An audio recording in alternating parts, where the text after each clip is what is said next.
Hello friends, அனைவருக்கும் வணக்கம். சமையல் பல வண்ணம் சேனலுக்கு உங்களை அன்புடன் வரவேற்கிறேன். இன்றைக்கி என்ன பார்க்க போகிறோம்னா பாவக்காய் குழம்பு தானுங்க.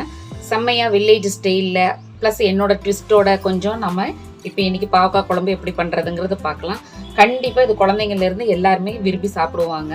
இப்போ பார்த்திங்கன்னா ஒரு 2 பாவக்காய் நான் நீளமாக எடுத்து கட் பண்ணி இந்த மாதிரி வச்சுருக்கிறேன். அதுக்கப்புறம் பார்த்திங்கன்னா புளி ஒரு சின்ன நெல்லிக்காய் சைஸ் புளி எடுத்து ஊற வச்சுருக்கிறேன். நான் புளி வேணும்னாலும் கூட நம்ம போட்டுக்கலாம், அப்படி இல்லைனாலும் கூட நம்ம தக்காளி சேர்த்துறதுனால விட்டுறலாம். இப்போ பார்த்தீங்கன்னா சின்ன வெங்காயம் கொஞ்சம் எடுத்து வச்சுருக்கிறேன். அப்புறம் வறுத்து அரைக்கிறதுக்கு மல்லித்தூள் 2 டேபிள் ஸ்பூன், மிளகாய்த்தூள் 1 டேபிள் ஸ்பூன் எடுத்துருக்கிறேன். வெங்காயம் ஒரு ஒரு ஒரு கப்பு வெங்காயம் எடுத்துருக்கிறேன் நான். அதுக்கப்புறம் பார்த்திங்கன்னா சீரகம், 1/4 டீஸ்பூன் வெந்தயம், அதுக்கப்புறம் கொஞ்சமாக வெல்லம் எடுத்து வச்சுருக்கிறேன். இது வேணும்னா போட்டுக்கலாம், அப்படி இல்லைன்னா விட்டுடலாம். தேங்காய் ஒரே ஒரு துண்டு எடுத்து வச்சுருக்கிறேன். இப்போ எப்படி செய்யலாங்கிற ஒரு கடாய் வச்சிருக்கிறேன். அடுப்பில் 1 டேபிள் ஸ்பூன் நல்லெண்ணெய் விட்டுருக்கிறேன். இது செக்கு நல்லெண்ணெய்ங்க. இப்போ நம்ம எடுத்து வச்சிருக்கிற சின்ன வெங்காயத்தை சேர்த்துக்கலாம். முதல்ல இதெல்லாம் நம்ம வறுத்து நம்ம நல்லா அரைச்சி வச்சுக்கலாம். இப்போ நிறைய பேருக்கு பார்த்தீங்கன்னா பாவக்காவே பிடிக்கவே பிடிக்காது, ஏன்னா அதில் இருக்கிற கசப்பு அப்படின்றதுனால. நீங்கள் அதுக்கு என்ன பண்ணுறீங்க அப்படின்னா, இந்த மாதிரி பாவக்காய் கட் பண்ணி வச்சுட்டு கொஞ்சம் 1/4 டீஸ்பூன் ஒரு உப்பு எடுத்து இந்த மாதிரி எல்லாம் போட்டு வச்சுருங்க. போட்டுட்டு ஒரு 5 மினிட்ஸ் கழித்து நம்ம அதாவது காய் வதக்கி குழம்பு வைப்போம் இல்லைங்களா, அப்போ இதை பிழிஞ்சிட்டு நம்ம போட்டோம்னா இதில் இருக்கிற உப்பு கொஞ்சம் கம்மியாயிக்கும். இதை போட்டுட்டு கொஞ்சம் நல்லா குலுக்கி வச்சிடலாம். ஐ மீன் எல்லா பக்கமும் உப்பு ஸ்ப்ரெட்டாக இருக்கணும். இப்போ அடுத்ததாக பார்த்திங்கன்னா தக்காளி எடுத்து வச்சுருக்கேன். தக்காளி 2ஆக கட் பண்ணி இருக்கிறேன். தக்காளி நல்லா தோல் பிரிஞ்சு வர வரைக்கும் வதக்கிக்கணும். ஒரு கொத்து கருவேப்பிலையை போட்டு அப்படியே லைட்டாக வதக்கிடுறேன். வதக்கிட்டு நீங்கள் அடுப்பை சிம்மில் வச்சுட்டு இப்போ நம்ம எடுத்து வச்சுருக்கிற மல்லித்தூள் 2 டேபிள் ஸ்பூன், மிளகாய்த்தூள் 1 டேபிள் ஸ்பூன், மஞ்சத்தூள் ஒரு அரை டீ எல்லாம் இந்த சூட்லேயே லைட்டாக அப்படி பரட்டி விட்டுட்டு உடனே டக்குன்னு ஸ்டவ் ஆஃப் பண்ணிடணும். மறக்காமல் ஞாபகம் வச்சுக்கோங்க, சிம்மில் வச்சுட்டு தான் இதை போடணும். போட்ட உடனே ஆஃப் பண்ணிடணும். இந்த சூட்லேயே பார்த்திங்கன்னா இந்த மல்லித்தூளும் மிளகாத்தூளும் செம்மையாக ஒரு ஃப்ளேவர் கொடுக்கும். நம்ம அரைச்சி ஊற்றும் போது பார்த்திங்கன்னா நல்லா மணக்கும். இப்போ இதெல்லாம் பார்த்திங்கன்னா ஒரு மிக்ஸி ஜாருக்கு மாற்றியாச்சு. இது ஆறுனதுக்கப்புறம் நல்லா அரைச்சிக்கலாம். நல்லா நைஸாக அரைக்கணும். இப்போ பார்த்திங்கன்னா மறுபடியும் அதே கடாயை வச்சுட்டு இப்போ கொஞ்சம் நல்லெண்ணெய் விட்டுருக்கிறேன். எண்ணெய் காஞ்சிருச்சு. இப்போ கடுகு போட்டுக்கலாம்.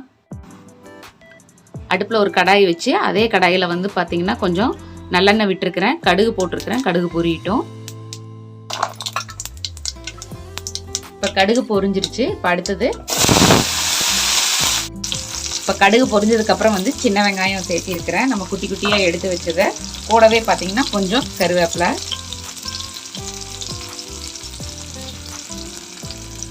நம்ம எடுத்து வச்ச பாவக்காய் பார்த்திங்கன்னா நல்லா இப்போ கொஞ்சம் உப்பு போட்டு இருக்கிறதுனால இப்போ தண்ணி விட்டுருக்குது. இதை லைட்டாக இப்படி புழிஞ்சு தண்ணி சொட்டுது பாருங்கள். இதுக்கப்புறம் இதில் சேர்த்திடுங்க.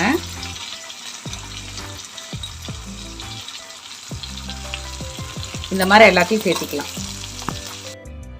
இப்போ வெங்காயத்தை கூடவே நான் பார்த்திங்கன்னா பாவக்காவும் போட்டுட்டேன். ஏன்னு சொல்லுங்கள், அப்போ நமக்கு நல்லா ஈவனாக ரோஸ்ட் ஆகும். 2வது இல்லைன்னா வெங்காயம் ரொம்ப அதிகமாக வதங்கி கொஞ்சம் ப்ரௌன் கலரில் ஆகிடும்.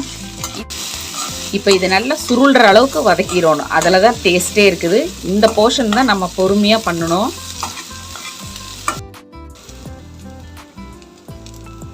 இப்போ பார்த்திங்கன்னா வெங்காயமும் பாகக்காயும் நல்லா வதங்கிடுச்சு. இங்கே பாருங்கள் எப்படி சுருண்டு இருக்குதுன்னு பாருங்கள். கொஞ்சம் இந்த அளவுக்கு வதங்கினா போதும். நீங்கள் சிம்லேயே வச்சுட்டு பொறுமையாக வதக்குங்க. இந்த மாதிரி ஆகிடும். அதுக்கப்புறம் நம்ம எடுத்து வச்சுருக்கிற புளி தண்ணி ஒரு சின்ன நெல்லிக்காய் சைஸ்க்கு தான் இதை ஆட் பண்ணி இப்போ வேக வைக்க போகிறேன். இப்போ ஃப்ளேம் கொஞ்சம் கூட வச்சுக்கோங்க. இது கூடவே கொஞ்சம் வெல்லம் போட்டுக்கலாம். நான் குழந்தைங்க இருக்கிறாங்கன்றதுனால கண்டிப்பாக வெல்லம் சேர்த்திக்கிறேன். குழந்தைங்க இருந்தாங்கன்னா நீங்களும் சேர்த்திக்கிங்க. இப்போ இதையெல்லாம் நல்லா பரட்டி விட்டுறலாம். இதில் ஒரு 2 நிமிஷம் வேகட்டும். அதுக்கப்புறம் நம்ம அரைச்சி வச்சுருக்கிற மல்லித்தூள் மிளகாத்தூள் எல்லாம் சேர்த்திக்கலாம். இந்த ஸ்டேஜில் நம்ம உளிச்சு வச்சுருக்கிற பூண்டில் பாதி முக்கால்வாசி சேர்த்திக்கலாம். கொஞ்சம் தேங்காய் அரைக்கும் போது போட்டுக்கலாம். நீங்கள் வதக்கிட்டிங்கன்னா அது ஒரு பூண்டு ஸ்மெல் வரும். இந்த மாதிரி நீங்கள் போட்டுக்கிட்டிங்கன்னா நல்லா இருக்கும். உங்களுக்கு குழம்புல இருக்கிறது நல்லா இருக்கும். நல்லா மாவாக வெந்துடும் நம்ம குழம்பு சாப்பிடும்போது. இப்போ புளி தண்ணி வெல்லமெல்லாம் போட்டு கொஞ்சம் நல்லா கொதிச்சிருச்சு. இப்போ பார்த்திங்கன்னா நம்ம அரைச்சி வச்சுருக்கிற மசாலாவை சேர்த்திக்கலாம். இப்போ மிக்ஸி ஜார் கழுவிட்டு தண்ணி ஊற்றியாச்சு. குழம்பு இந்த கன்சிஸ்டன்சியில் இருக்குது. இதுலேயே 3 கொதி வரட்டும். இப்போ நம்ம எடுத்து வச்சுருந்த ஒரு துண்டு தேங்காய், கொஞ்சம் வந்து பூண்டு பாக்கி இருந்ததை போட்டாச்சு. இப்போ எடுத்து வச்சுருக்கிற சீரகத்துலேயே வந்து பார்த்திங்கன்னா இதில் பாதி போட்டுக்கலாம். இப்போ இதையெல்லாம் நல்லா பேஸ்ட்டாக அரைச்சிட்டு வந்துடணும்.